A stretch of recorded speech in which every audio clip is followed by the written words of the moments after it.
You are the leader of a rebellion against the totalitarian regime of the cruel dictator Zathura. Today is the last stand you have against the repressive rule.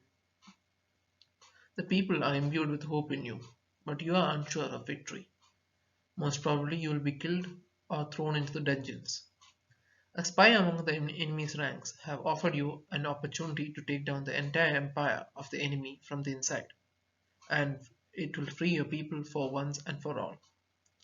But for that, you will be branded as traitor to your family and friends. What do you choose to do?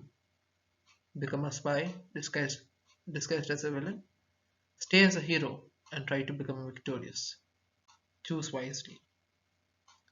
This is an example of interactive fiction. Hey everyone, welcome back to my channel. I hope you're all doing fantastic. If you're new here, my name is Joe, and on this channel I post my small projects from time to time. This video will cover the main aspects of interactive fiction, its importance as a narrative, and what sets it apart from other narrative techniques. So, what is interactive fiction? Interactive fiction is a form of interactive storytelling that allows the audience, often referred to as players, to participate in the story by making choices that influence the narrative's direction. It can also be considered as a type of video game or digital literature that blends traditional storytelling with interactive elements, giving the audience control over the plot and characters. You must have randomly seen various role playing games in the Play Store and App Store, such as BitLife Life Simulator, Chat Master, Chapters, Interactive Stories, etc. These can be called interactive fiction, but since it is restricted by choices, the stories are often limited. The term interactive fiction can also be used for game books, which are actually literal books where the reader is given choices at different points in the text. One of the famous examples would include Choose Your Own Adventure series. Now, why does this narrative technique matter? Contrary to traditional storytelling, in interactive fiction or IF, the audience is the director because the reader's participation in creating the story and text makes the reader both a character and, in some sense, the co author of the story. In a conventional story, there's a gap between the reader and the story presented in the story presented because often the reader has to interpret the meaning.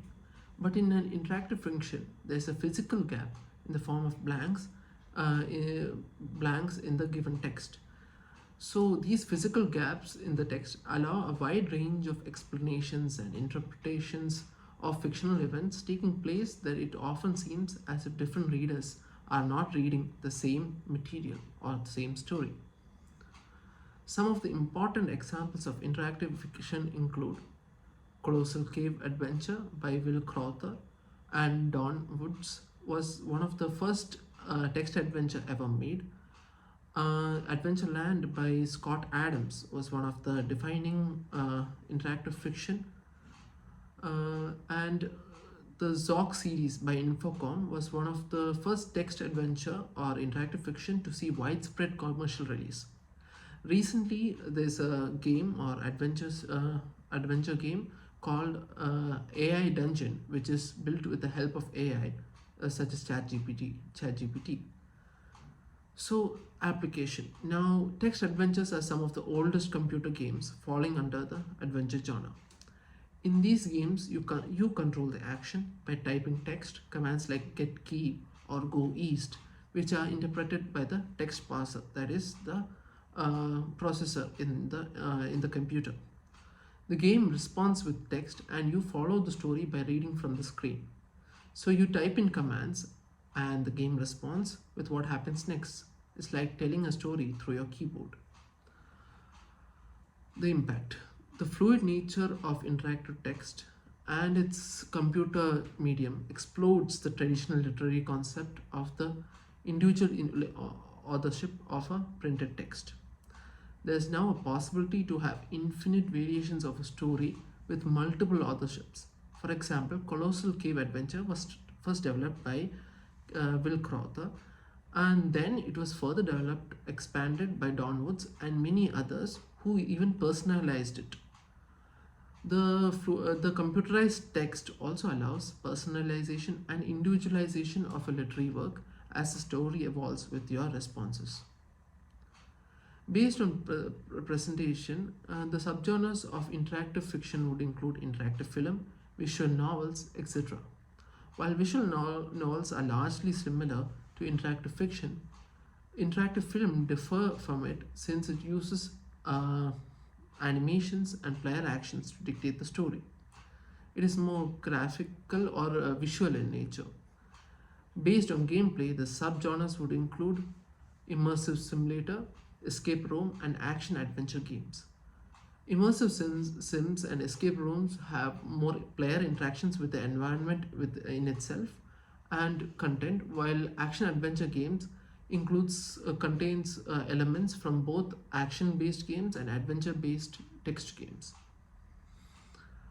Now, how can I explain it more in a more simple manner? Imagine that you're reading a gripping book where you get to decide the plot twists. That's interactive fiction. Instead of just turning the pages and following one single author, you type commands like a wizard casting spells, influencing the story's direction and character development. You can either choose to be the hero or the villain, making choices that impact the tale. So, whether you want a romance with a happy ending or a mystery with unexpected turns, interactive fiction puts you in the author's seat, making every reading session an adventure of your own creation. In a world where graphic oriented games are popular, the prominence of interactive fiction has diminished and has been subdued to become a small niche genre. However, the emergence of AI models such as ChatGPT has put interactive fiction back on the map, with games such as AI Dungeon that uses ChatGPT 3 language models to create random storylines based on the inputs provided by the player. It is imperative that such a form of narrative storytelling continues to exist as it has potential to increase the imaginative capacity of the audience playing it and would in turn enable them to create their own stories.